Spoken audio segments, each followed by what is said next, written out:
Today, we're talking about Biniam Girmay,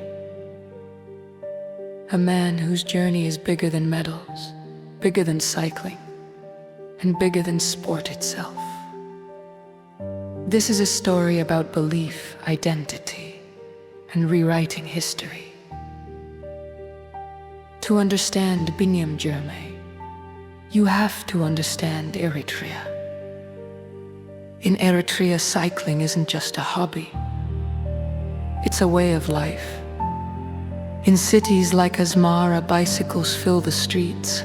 Kids race one another after school. Crowds gather for local races. Like it's a national holiday, cycling is woven into the country's identity. Biniam was born into this culture. He didn't grow up dreaming of fame or sponsorships. He grew up riding, because that's what people around him did. The roads were rough, the equipment was basic, support was limited. But what Eritrea lacked in resources, it made up for in passion. And from an early age it was clear Biniam wasn't just another rider. He had something special. Because talent alone is never enough, especially if you're African and your sport is dominated by Europe. Professional cycling is one of the hardest sports in the world to break into. It takes money, connections, exposure, and years of development inside European systems. Many gifted riders never get the chance. Biniam faced all of that. So he trained harder, raced smarter, and stayed disciplined. Every opportunity mattered. Every race was an audition, and slowly people began to notice not just his speed, but his race intelligence. He knew when to wait, when to attack, and when to sprint. That combination is rare. When Biniam joined Intermarché, he didn't arrive as a superstar. He arrived as a quiet competitor, with a point to prove. Then came the moment that changed everything. In 2022, at the Giro d'Italia, Biniam Girmay crossed the finish line first, making him the first black African cyclist in history to win a stage at a Grand Tour. That win echoed far beyond Italy. In Eritrea, celebrations erupted across Africa.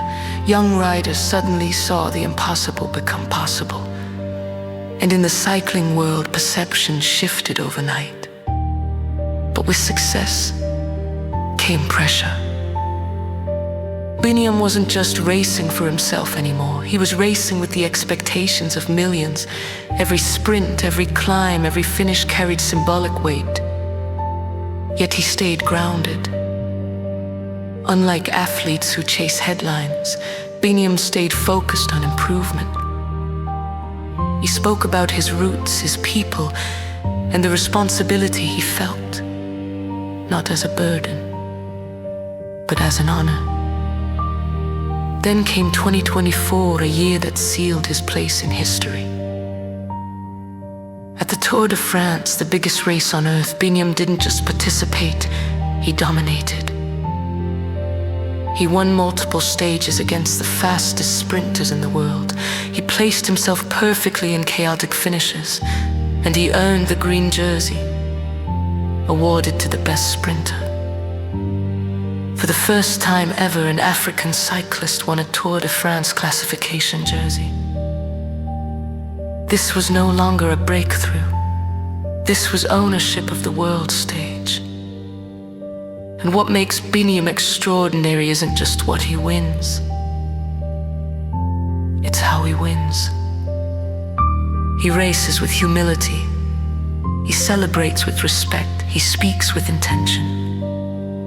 He doesn't erase his identity to fit into global sports culture. He brings his identity with him. Eritrea is never hidden in his story. It's front and center.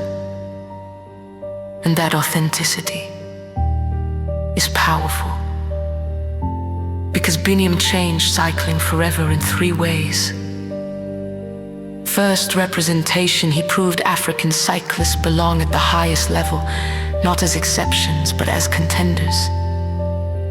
Second, access teams, sponsors, and scouts now look at Africa differently. Doors have opened that were once closed.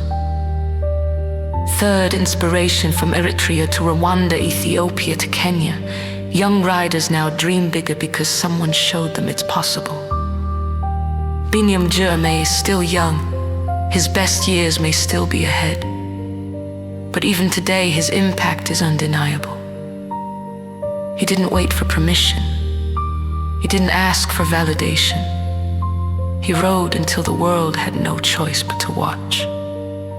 Biniam Girmay didn't just win races. He changed narratives. He expanded imagination.